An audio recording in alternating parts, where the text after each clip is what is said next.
Ladies and gentlemen, KocoSports.com proudly presents Wrestle AM. It's half wrestling show, half morning show, pretty much all BS. And of course, you got the Coco here holding it down live. First, you got yours truly. You got me, the sexiest man on all Internet Wrestling Radio. That's right, boom, boom, here's Shaker Room live from the RVA, Richmond, Virginia. And of course, joining me from sunny South Florida, talking about the ravishing one, Rob Sackett. What is up, Rob? What's up, buddy? How you doing today? Doing a hell of a lot better than Dave Coco. See, Dave said he was sick, and to be honest, kids, I did not believe him, not for 1 second. I didn't believe that, Dave was sick because, oh, sure, the one day we've got to review like 5 fucking shows. Oh, Dave is suddenly sick. But then it got to the point where it's like, no, I was like, okay, it's Lucha Underground time, and he's like, Booms, I can't do this. And I'm like, oh, shit, I guess it is real. I guess he is seriously sick. He's not doing Lucha Underground, which is like his favorite show. So you got me and Rob here holding down the fort. And of course, I guess I'm going to ask the question, Rob. What we ask every review that we do: what do you give the show? A win, a loss, or a tie? I think this week's going to be a weak win. Weak win, okay. Yeah. I'm going to give it a win, just a flat-out win, not a strong win, not a weak win, just a flat-out win. I think it was pretty good here. And, of course, you in the Internet Infantry, please put down here in the comments section, what did you give the Lucha Underground show tonight? Did you give it a win, a loss, or a tie? And please expound upon that. And be sure to get your questions and comments in, and we'll be answering them all night because I'll be here up all night.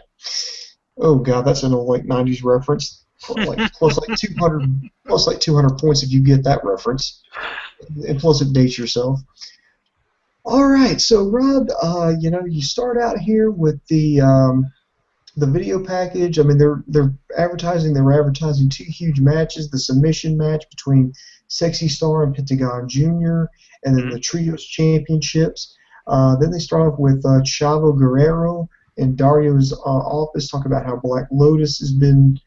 She's there, and she's been trained by you-know-who.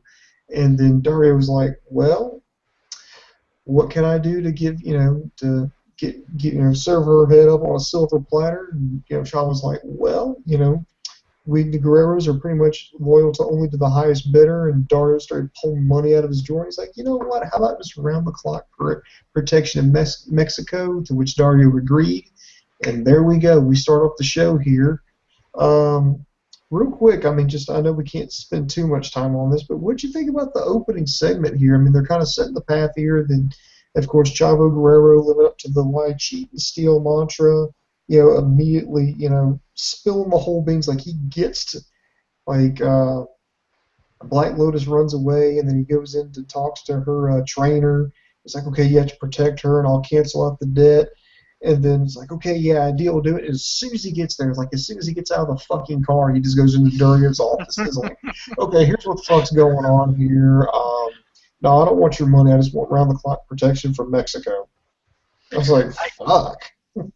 I like that they actually, because this was a gripe of mine. I was like, I feel like they're almost like it's kind of silly that Chavo's this huge scumbag, and then he's like, I'll protect her. So I actually liked this part of it. I liked that he is still a scumbag. He's still a piece of shit. A great scumbag as always. He's like, I thought you quit. Like, I did, but I'm here because Black Lotus is here. And I'm like, okay, this works. That's like a good fucking line. All right, first match of the night, Jack Evans versus Argentis. You know what I like? And there's another thing about Lucha Underground. I think sometimes they've got their finger on the pulse of their fan base. Why me? I wasn't necessarily would be opposed to watching this match. It's just before the match even starts, Dario Cueto comes out of his office and goes, you know what, Argentis, nobody cares about you. Nobody, it's like you're boring, whatever. It's like Jack Evans, you've only had 1 match here and you lost that one. So you know what? I'm going to make things interesting. The winner's going to get one of the 7 medallions. And yeah. And I was just like, wow. I mean, no disrespect to either Jack Evans or Argentis, but I was like, it was like me. I was having a hard time getting psyched up for this match, but then, just as I'm thinking that, out comes Dario, and he's like, oh, no, I'm going to make it interesting. We're going to put a medallion out. And it's like, I think it's like Aerostar's got like one. Was it Aerostar? Yeah, I think it's Aerostar's got one of the 7 medallions now. This No, match it's went to them. Phoenix. Oh, it's Phoenix. Thank you. Oh yeah, Phoenix. Phoenix. Yeah, Phoenix one. Thank you for correcting me on that one. No problem. Phoenix has got the first one now. They really haven't said I like that. I like the mystery of it. Of what's going to happen. Is it like the Dragon Balls? You have to get them all before you get a wish. Wow, I just made another '90s reference. I'm impressed with myself tonight, especially after going this long. The match itself, I think it was a pretty good match. Argentis actually looked pretty good in there. I believe it is the women. Argentis, he's the brother, like a real life brother of one of the other luchadors in there. Am I correct? Mysticis. Okay, yeah, that's his real life brother. So it's good to see that. And Jack Evans looking pretty good, saying he's the face of modern lucha libre. I like the whole Gringo chants and the history behind the name Gringo. So we got a history lesson. It doesn't have to be all action. We can learn. And Argentis hit this fucking vicious. It was like this cradled pile driver that I thought was going to finish off Evans and he could get his first win. But no, Evans,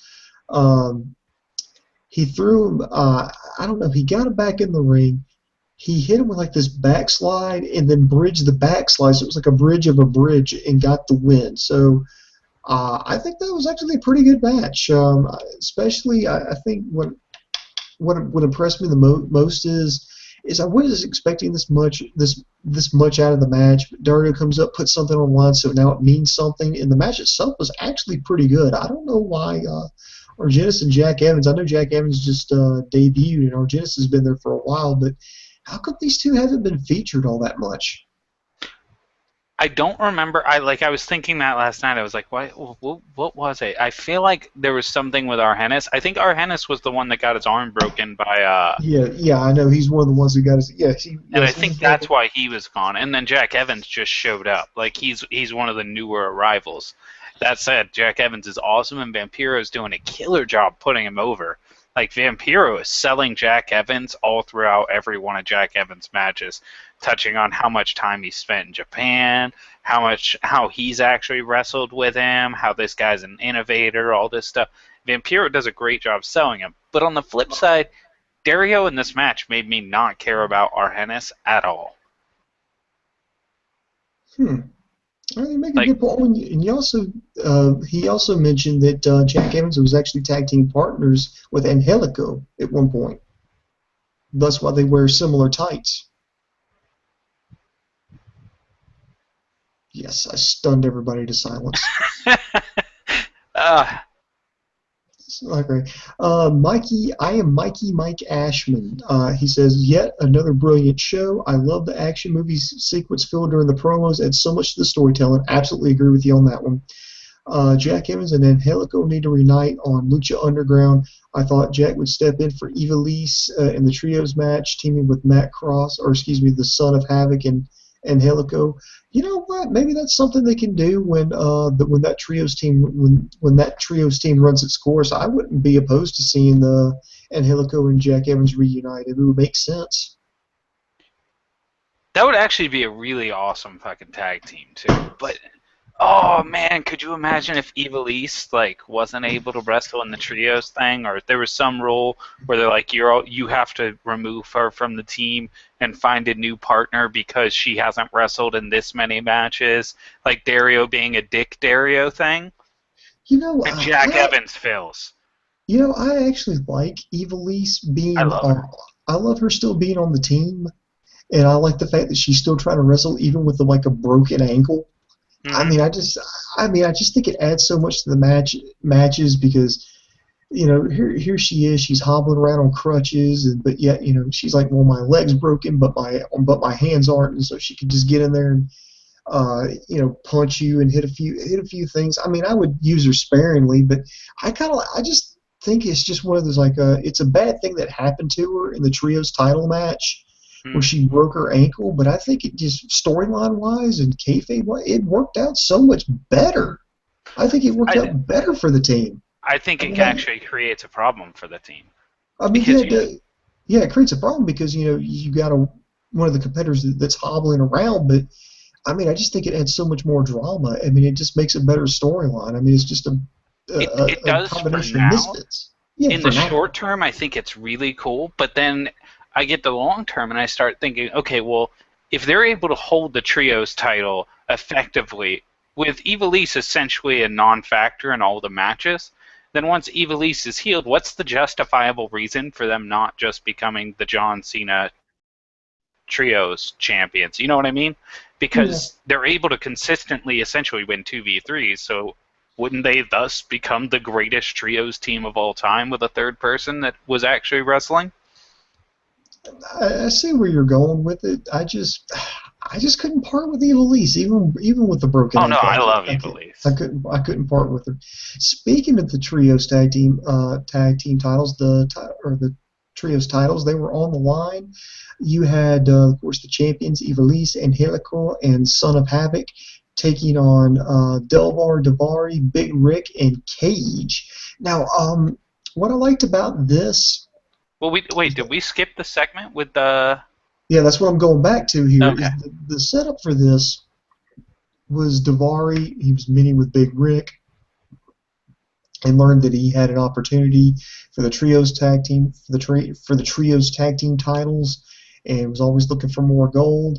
And he's like, "But all we got to do is find like a third person." So Rick automatically suggested his cousin, the Mac. And Cage stepped out of nowhere and said, "No, I'm the better man." He goes, "Well, what makes you think you're the better man?" He goes, "Well, because there's this," and then just bashes them all like back and forth between two lockers and slams them and then knocks over one of the rows of lockers and he body slams them on him. Of course, you know, Davari's like, "No, I'm telling Rick to hold back," and I was like, "Well, son of a bitch, he just made a hell of a statement." So there you go. I mean, I I think that was amazing. That segment and the other cutscene fight segment are actually kind of why I gave the show a weak win. Um, for one, it's a totally kayfabe segment. It's not wrestling skill or anything. It's just a kayfabe segment.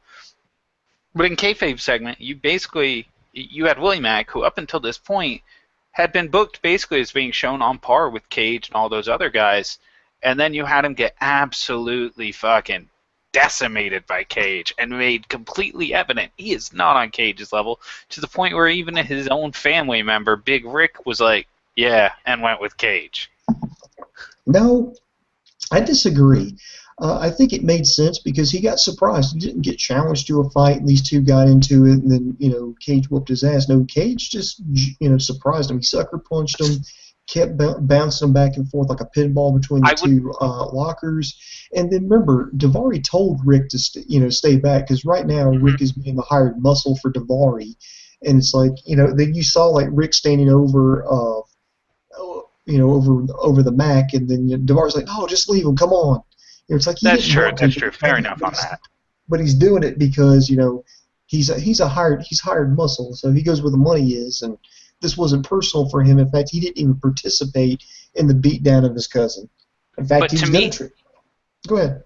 To me, the sucker punch part, though, doesn't really factor into it as heavily because right after the sucker punch, they have that part where their arms interlock and Willie Mack basically stopped him.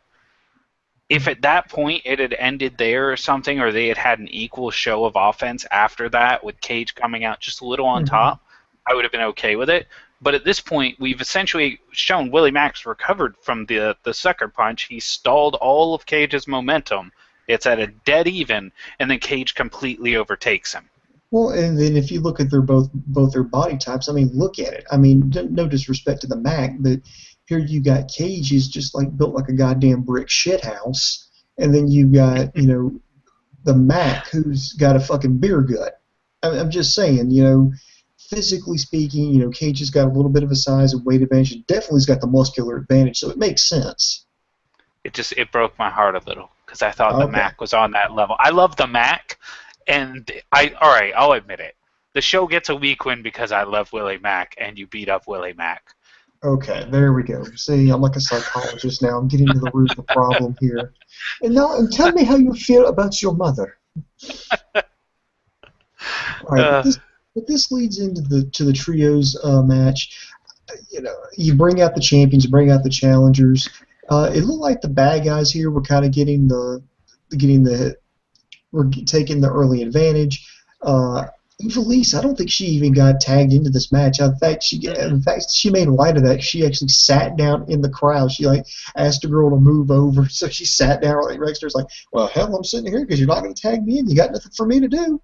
Had the girl picking up her crutches for her and stuff like that. Yeah, I know, dude. That would have been like awesome to be there as like a fan and be like, and hell, and then here comes Evilise. She's like, here, hold these, and then just like cussing out. And Helico and Son of Havoc, like right there, is like, oh no, giving him shit. I mean, Cage and Helico, yeah, I think he held his own against Cage, but I mean, were all over the place. He knocked over Cage, and Big Rick comes in and knocked over Havoc. Daivari comes in the ring. Suddenly, Tejano comes in, and he hits. Was that his bull rope that he punched Cage with? Was that his bull rope, or was that a chain? I think it was his bull rope. I'm almost 100% certain. It was his rope. It was his rope. Because remember, that's Tejano's thing. It's the rope match and all that stuff. Mm-hmm.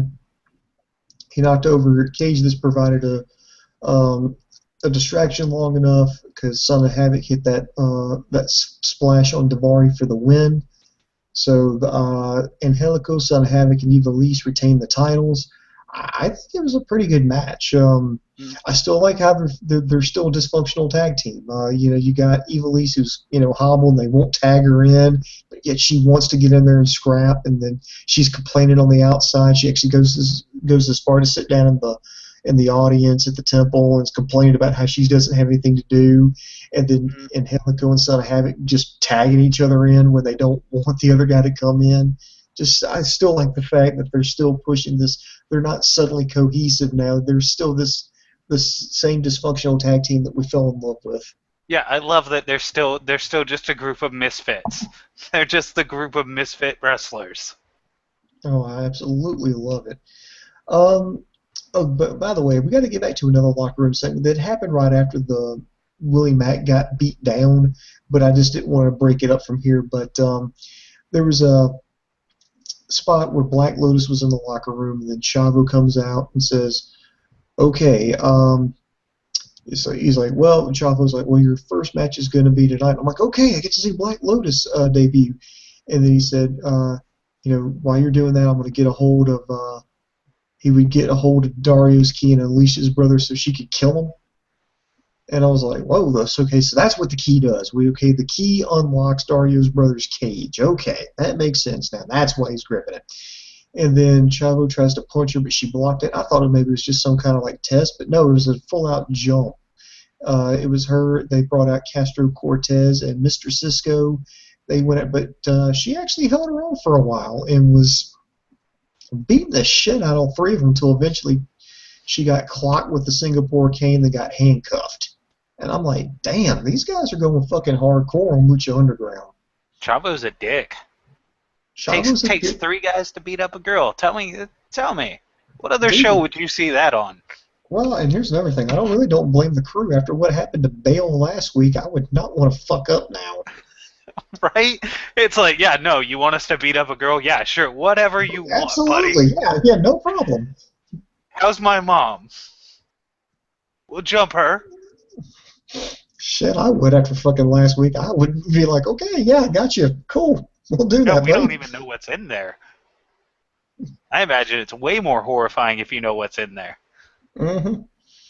Yeah, that's amazing. And I'm interested to see where this is going. This is the thing. Like Lucha Underground is one of those. If they were just to kind of spring this on me, I would be like, okay, this is kind of ridiculous. This is going a little over the top. But considering how Lucha really hasn't let me down so far, I'm like, okay, I'm kind of reluctant here, but I'll take your hand and I'll go on this journey with you.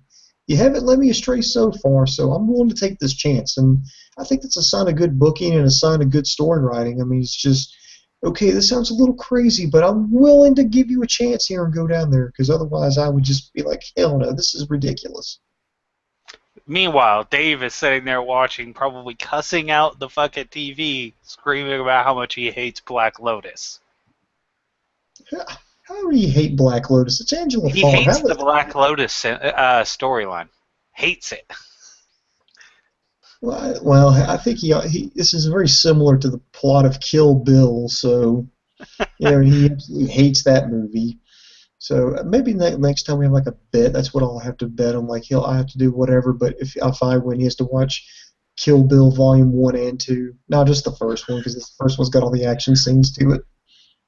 And then if he wins, he gets Reese's cups because Yeah. that's what he wants. Yeah, if he wins, I send him Reese's cups. If I win, he has to watch Kill Bill Volume 1. No, it's got to be 1 and 2. I mean, he's not spending anything. Yeah, true. I remember one year, and this is true. When we first started doing this podcast, we had some kind of bet. I forgot what it was over, but the bet was if we were talking about like shitty movies, and so the deal was if Coco won, I would have to watch Sleepless in Seattle, but if I won, he had to watch Twilight.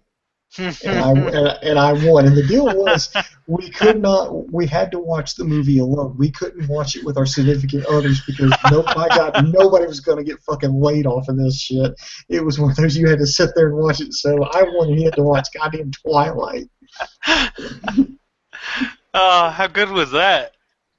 I laughed my ass off because at that point I was dating a girl who loved Twilight. She watched the movie. In fact, she wanted to watch the movie. I kid you not, almost every night. This is what the YouTube channel needs: Dave's reaction to Twilight video. Exactly. And so, the girl I was dating at the time, like she loved that movie so much, she actually like borrowed the books from like a friend. And I swear to God, I did not see her for 2 weeks. She was in the bedroom just reading these books, like marathoning reading. Like how you like marathon like a TV series on Netflix. She was zipping through those books and then telling me about it and giving me recaps like I gave a shit. So you know Twilight pretty well then. More than what I would care to know, so yes. I must have watched that first film like 4 times. Not through choice. Black Lotus story. Still better than Twilight. Right, Dave? Okay, enough of that. I got to get back on track here. Next, man, this is the one that kind of generated some controversy, because we talk about, in this day and age, we talk about domestic violence and, violence against women and hitting. And, well, this match, it was the submission match. It was Sexy Star versus Pentagon Jr. And I'm gonna go out on a limb, and I'm just gonna say that this was the match of the night. Sexy Star, Pentagon Jr.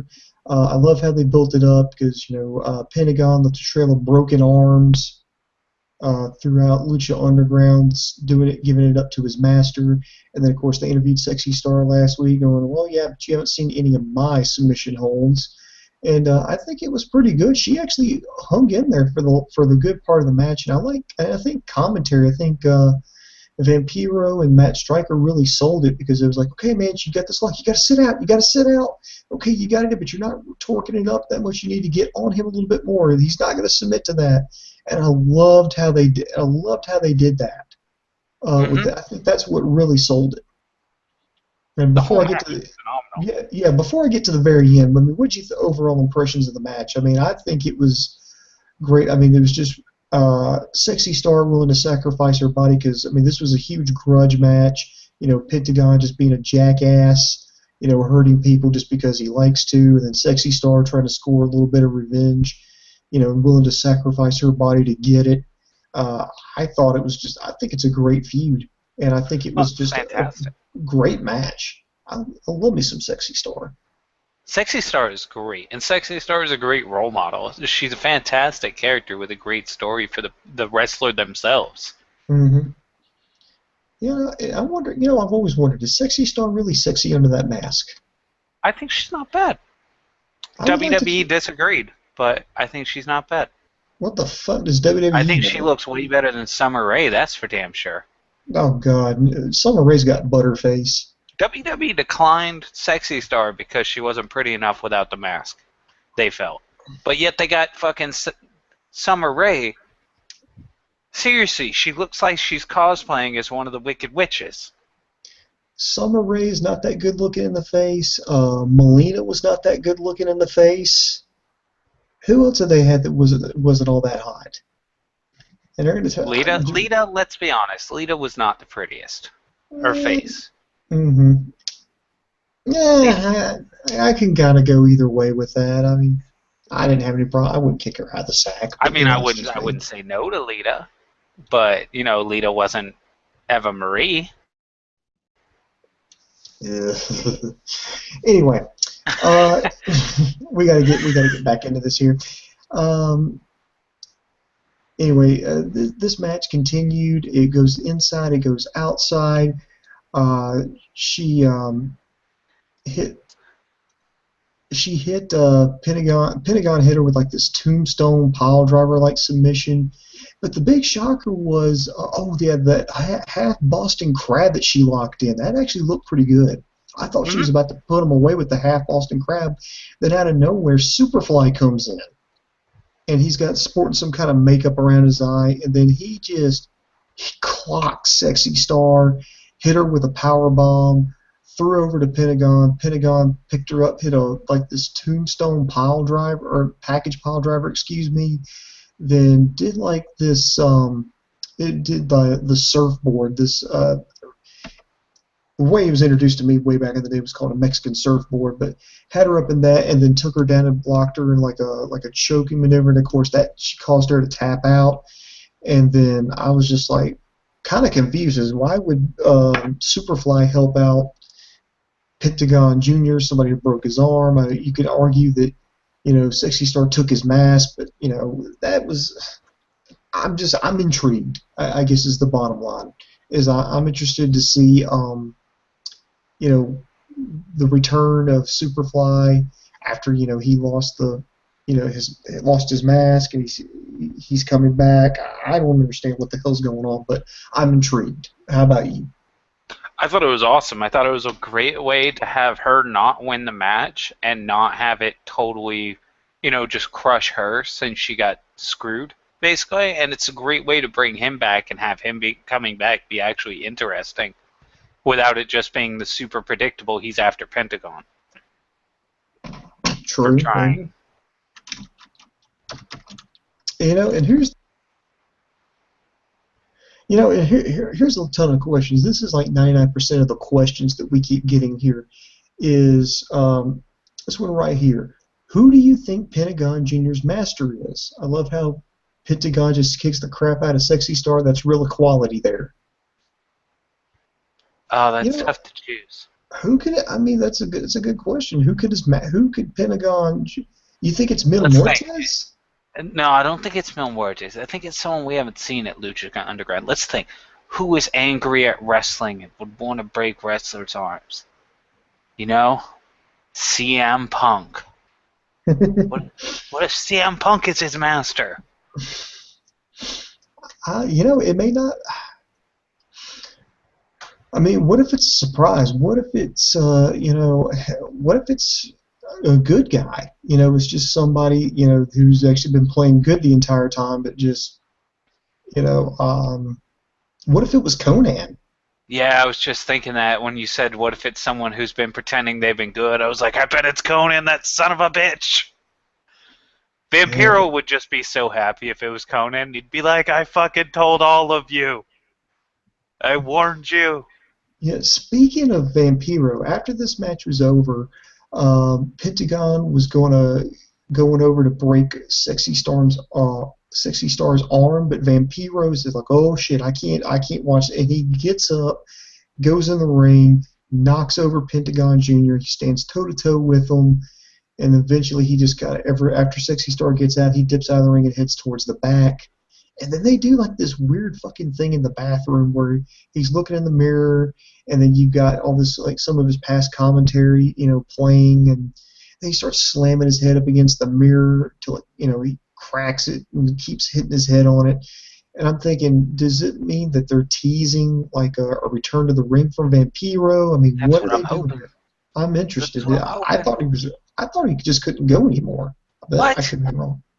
Don't you No, ever doubt Vampiro. Don't you ever doubt Vampiro, you animal. You Conan fanboy. I'm sorry. I should never call anyone Conan fanboy except Dave. that's being harsh. I mean, there's no need for name calling. I don't. I hope it is a return to ring. Like maybe they got some secret deal with fucking Jim Ross is gonna come announce with fucking Striker, and Vampiro's gonna return to the ring. Mm. That could be a possibility, but I mean, there's just a lot. I mean, there's a lot of. Okay, let's just get to the questions here from the internet infantry. I'm just going to start working my way down. Let's see here. Lennox Watterson, when another awesome lucha with great stories and in-ring action. Jack Evans is Neville without the roids. Ooh, shit. How would you rate this Wednesday's wrestling lineup? You know what? I think this was a pretty good week. I think NXT was pretty good. Lucha Underground was great as always. Ring of Honor, I think that was an okay show to start off with, and I haven't watched TNA yet because I didn't know I was going to have to wind up fucking reviewing it.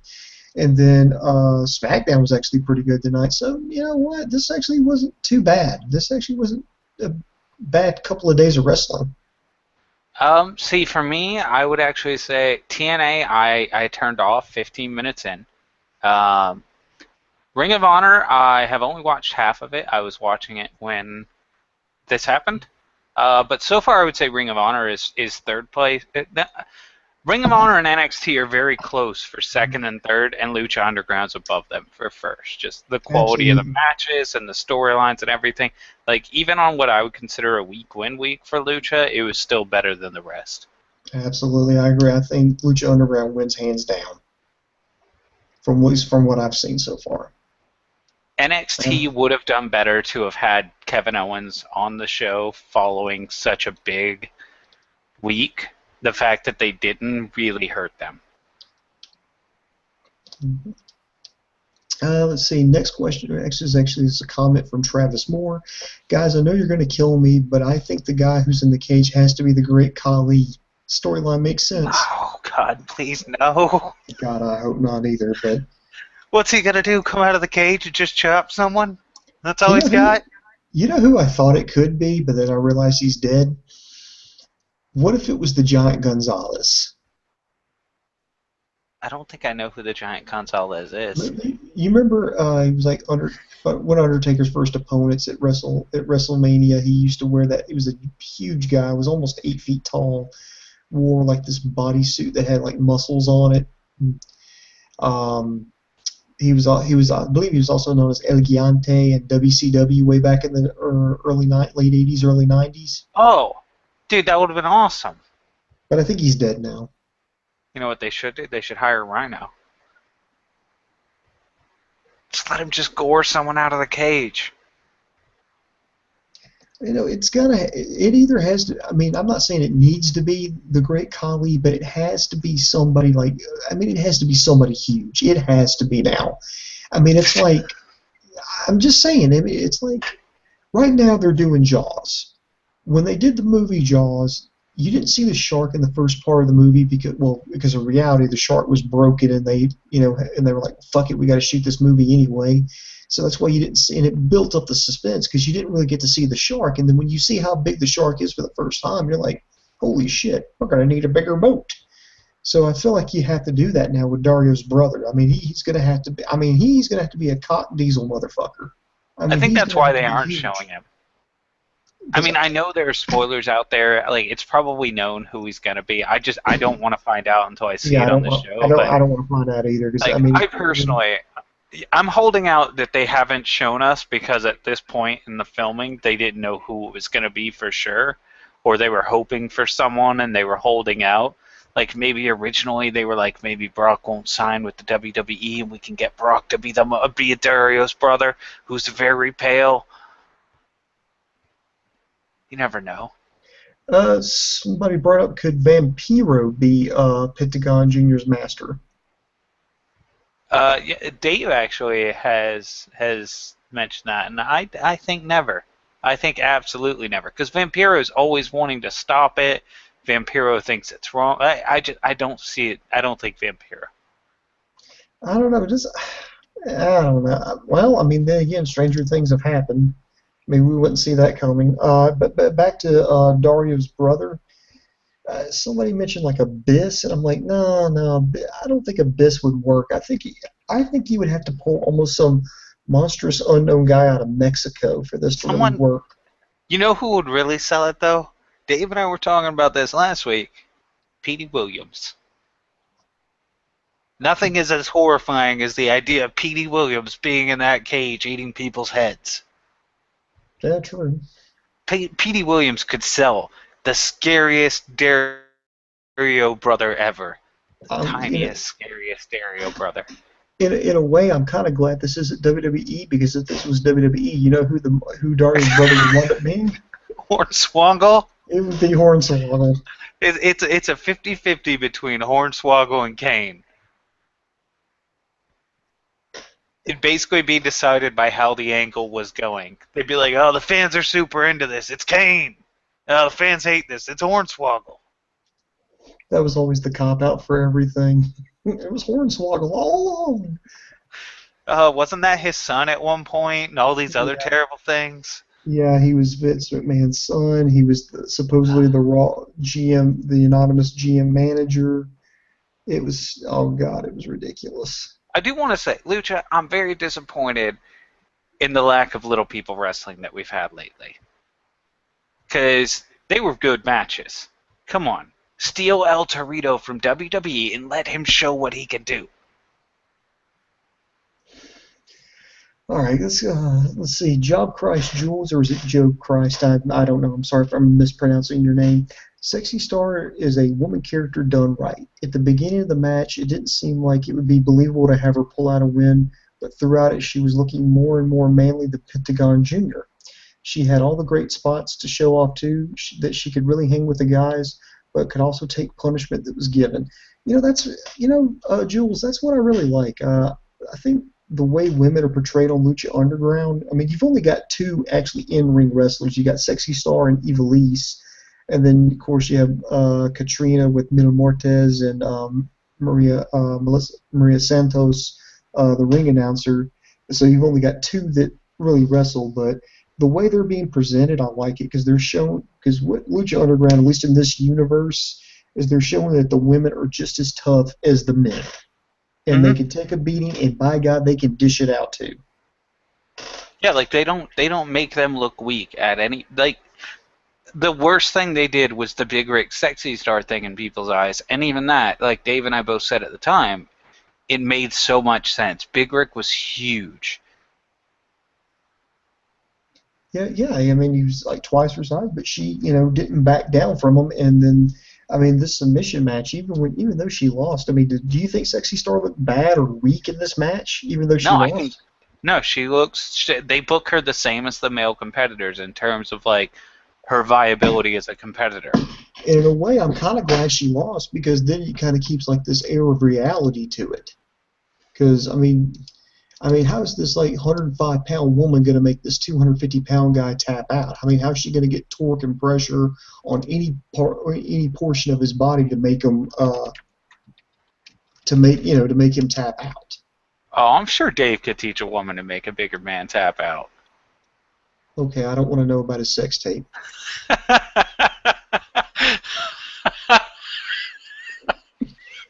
That is something I just don't want to see. I don't want to see. I do not want to see Dave's hairy white ass bobbing up and down. I'm sorry. No, I could go the rest of my life without having to see that. It wouldn't be Dave if that were the video. It would be Tiger Mask. Yes, it would totally be Tiger Mask. Different branding, buddy. Different branding. See the Spider-Man on his beach.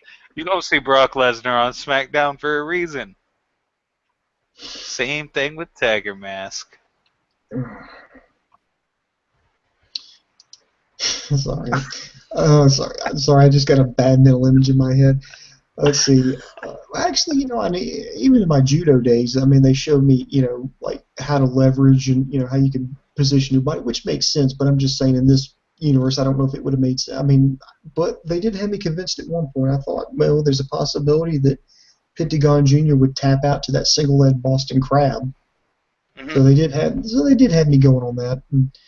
Anyway, Job Christ Jules says again, Jack Evans is just oozing charisma. He looks like an even more intense Dean Ambrose in the ring, and I can't help but like him.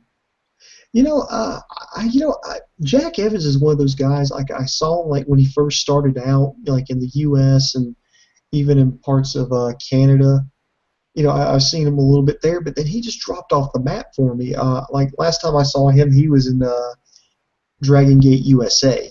That's the last time that I saw him, and I didn't, and I knew he was maybe doing some work in Japan, but I had no idea that he was wrestling in Mexico. And he looks like he's filled out a lot more, put some more weight and muscle on. He's gotten a lot. He's definitely gotten a lot better. So it was good to catch. It was good to catch up with him again. He's like a more intense Dean Ambrose. Yeah, I can see how you come up with that. But what do you think about Evans? I hadn't seen him in a few years, and it's kind of like night and day difference. It's like I'm watching two totally different guys after seeing him tour around the world. Evans is phenomenal. Like, that guy is amazing in the ring, and I can't wait to see him matched up against someone like Johnny Mundo. Yeah, book that. I would love to see those two just go the distance. God, a triple threat with them and fucking Ricochet. Prince Puma. Actually, if you say he worked Dragon Gate, what was his Dragon Gate name? He's always been Jack Evans. Oh, really? All right. Yeah, I'm gonna see if I can find Jack Evans versus Ricochet or Jack Evans versus Uhaa Nation. See if I can see some of that on Dragon Gate. Awesome. Well, let's see. Okay, please, God, don't want my computer. Okay, there we go. Mike Ashman, he asks, what are your early predictions on the Aztec medallions? Do you think Dario will have all 7 luchadors will have all 7 luchadors once each have earned the medallions? I don't know what they're going to do. It says it's one step towards immortality, so... See, I feel almost like they're building toward like some kind of 7-way match or something. Like these are a token toward a chance to win something bigger, because that's how Dario operates. Yeah, guys, it's gonna have to. Remember there was like the best of 5 series between Drago and Aerostar. Mm-hmm. It was okay. There was going to be a shot at. He did give this one away real easy. Yeah, I don't know. Do you think it's you get so many medallions you can cash it in for a title shot, or you can? See, I don't know. I think they're a one-time story device to like implement a new belt, because so far it's been all these like cruiserweighty type guys that have gotten them. Phoenix, Jack Evans now, and it's been all these cruiserweighty type guys that have really been competing for it. It hasn't been guys like Big Rig or Cage or any of those guys, and I think they're gonna move toward getting the belt right now on those heavier guys, and then they're gonna introduce a new belt through the medallions. And probably end up seeing Prince Puma win one of the last medallions to compete for it, or something like that. It would make sense if they had like a secondary singles title, because not everybody's going to be able to go after the Lucha Underground Championship. But I think you need to have something like the equivalent, like an X Division or Cruiserweight or Junior Heavyweight title for some of the smaller guys to go after. And I think the Trios Championship is going to take the place of like the tag team titles there. So. Yeah. Maybe that's what they're building up towards. They'll each medallion is kind of like a qualifier. If you have one of those medallions, you can compete in like a 7-way match for this new title. Or maybe it means if you have a medallion, you can challenge for that title. I'm just digging out there. Yeah, like I really hope they're building towards some kind of new like Division X Cruiser type belt. Oh man, imagine if Sexy Star won a medallion.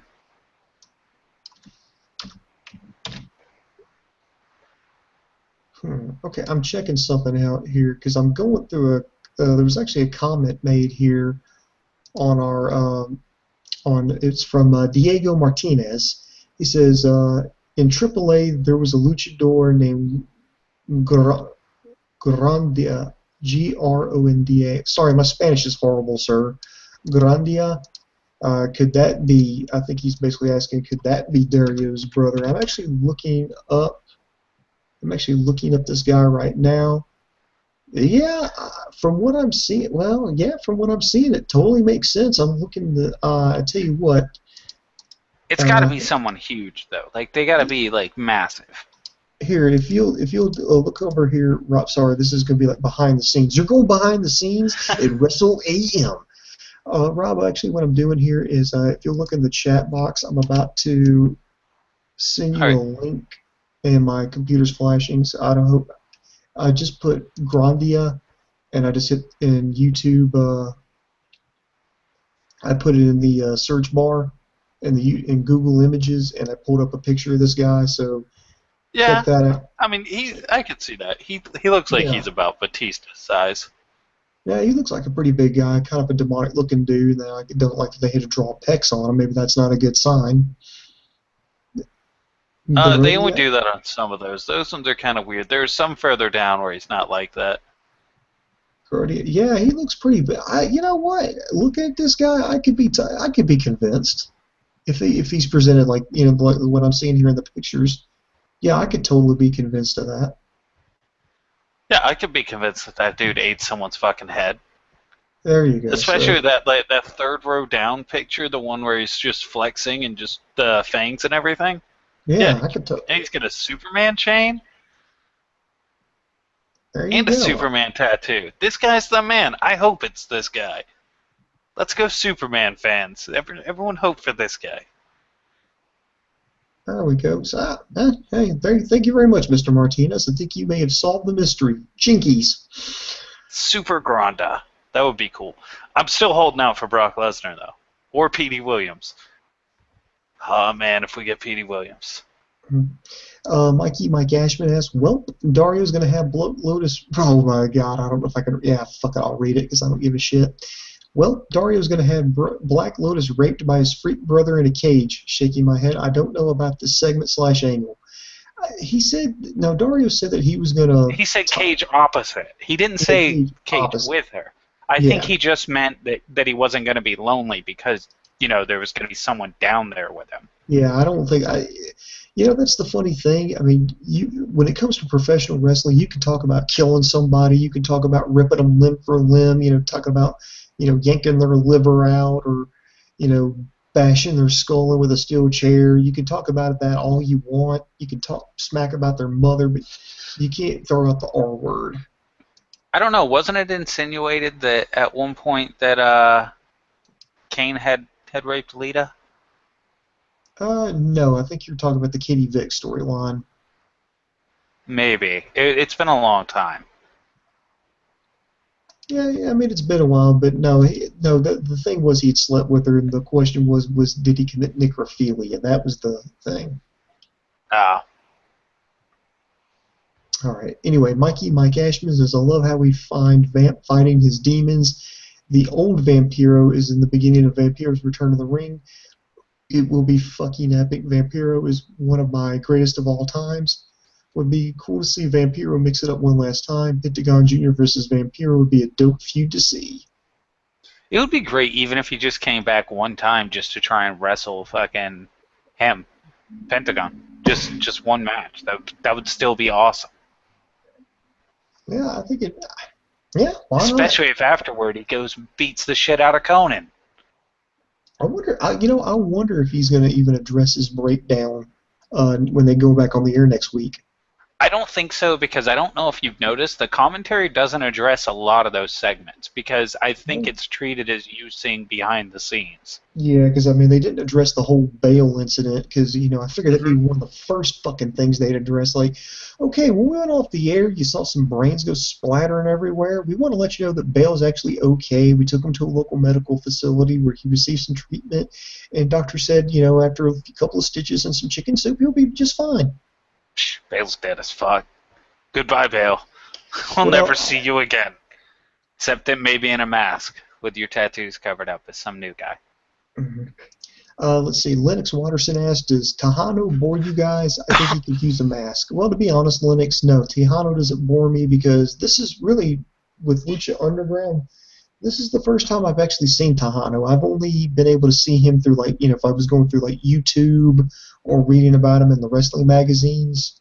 because I knew he was I think he was the longest reigning AAA Mega Champion, but I had not seen him, in the States. So this is really my first taste of Tejano. So no, I'm not bored with him.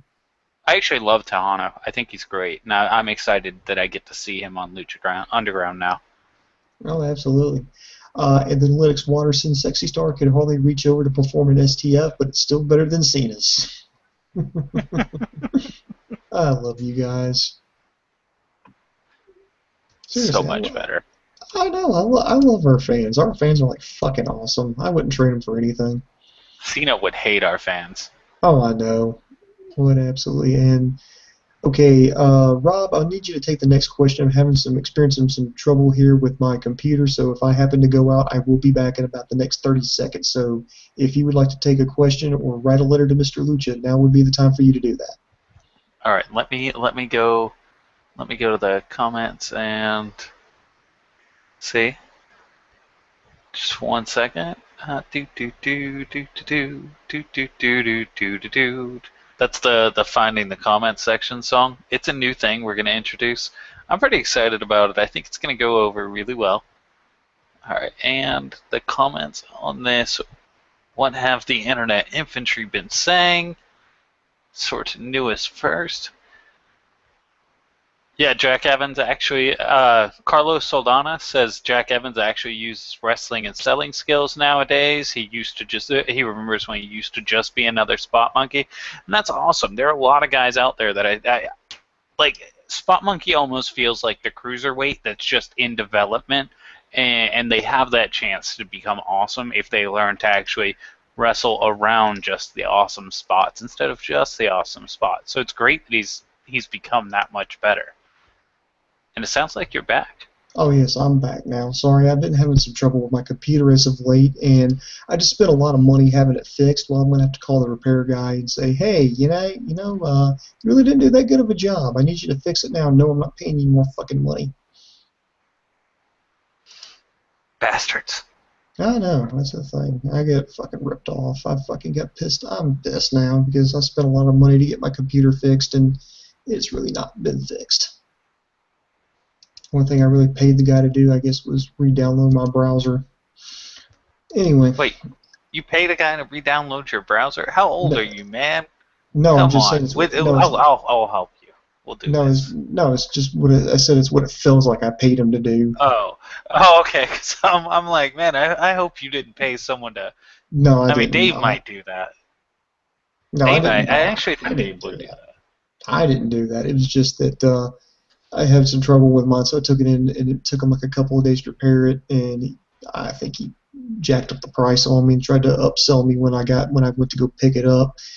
And now I'm like, I'm still having some of the same problems here. So what did you just fucking do? Just re-download my browser? Yeah, probably. This guy thinks he's awesome. He's like, no, it's fine. Fixed it. Got it.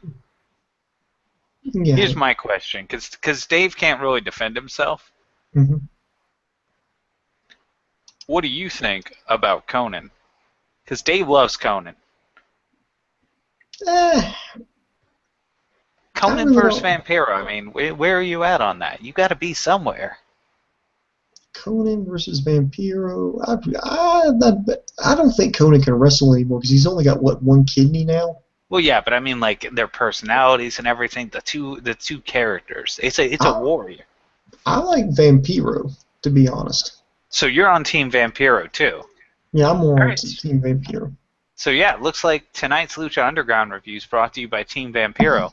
Not Team Conan, because Team Conan can't handle the podcast, because that's what Team Conan brings to the table, not Team Vampiro, because it reflects who they properly appreciate. Because Conan sucks. All right. Okay. Here's another question here. This is great WCW, though. From Lennox Watterson. He says, who should challenge Prince Puma next? Uha Nation. That's always going to be my answer. They haven't really set anyone up to challenge him next, though I would love to see the new Johnny Mundo, this more aggressive, violent Johnny Mundo against him. Because that was the match that started the whole thing. Yeah, I think Johnny Mundo would be a good one, and of course you got to throw Alberto El Patron in the mix there. Even though I don't think he'll win it, but why not Mil Mortes? He's been really impressive since he's come back. I feel like anyone Mil Muertes goes against has to have it's always going to be a storyline thing where Mil Muertes is just funneling people to them, and I feel Mm. like they won't do that for like Ricochet or for Prince Puma. You never know. Or you could get somebody, or you could have somebody work their way up with a title shot, maybe with one of the medallions. Uh, Oh, Willie Mack versus Prince Puma would be awesome. Jack Evans versus Prince Puma would be good. I think Aerostar would be a good challenger. Rey Mysterio. Yeah, I think Rey Mysterio isn't he supposed to debut for Lucha Underground? He's still in the talks with them. And the rumor was that it hinged on them getting their season 2 deal of set up for TV. But I do know Ray has said a lot of times in interviews that he wants to take Lucha worldwide because he wants the whole world to see how great Lucha can be. Which fits with what he's always tried to do with his personal style. Mm, yeah, I think I don't know if they need to take it worldwide. I think Lucha Underground was just a way to bring Lucha Libre to the United States to bring it to U.S. fans. Yeah, but that's Rey Mysterio's personal dream/goal if he gets involved. He had said in interviews was he wants to take Lucha worldwide. What about why not have what's his name? Why not Pentagon Jr.? That's true. He has been on a crazy tear. You know, Pentagon Jr. versus Prince Puma. There's a pretty good chance the champion could get fucking crippled. That's true too, but I don't think there's a good chance he'd get crippled. I think Conan. We Well, know no, Conan would cheat. no, you build it up, to the fact that okay, here's Pentagon Jr. He's been breaking arms left and right, and now he's challenging for the Lucha Underground Championship. I mean, even if Prince Puma wins, what'll be left of him? You can build up the drama with that. It's true, and it would be cool if like the build up to it was him just going Pentagon taking out people that were close to Prince Puma, like taking out Conan, just like Conan gets his arm broken in a backstage segment. Oh, true. I mean, I think that could work. Jacob Cass, yes, Argentis working like Mick Foley. He is herself in one of, I don't know what he's saying there, so I think that's some spoilers in there too, so I'm going to not say that, or the one by Carlos Saldana, excuse me, apologize. I think there's a couple spoilers in there, so I'm not going to read those. All right. But, Rob, anything else here, or are you ready to wrap this thing up? No, I'm good to go if you are. All right. Well, I'm going to tell everybody thanks for listening, and I hope Dave can get well soon. In the meantime, you can be sure to like, subscribe to us on YouTube, Facebook, and Twitter, and be sure to check us out at KocoSports.com. That's KocoSports.com. It's your home for all combat sports. That includes boxing, mixed martial arts, pro wrestling, amateur wrestling, sumo wrestling, taekwondo, kickboxing, judo. If you can get your nose broke doing it, we got it covered there on the site. Be sure to check out our news and gossip section, updated daily, as well as our very popular video on demand section. And the best part about KocoSports.com is it's absolutely positively 100% free. It's KocoSports.com. It's where the world goes to kick ass. Thank you very much for joining me, Rob. And this is Boom Boom. And for our partner, Dave Coco, we just want to say, I am over.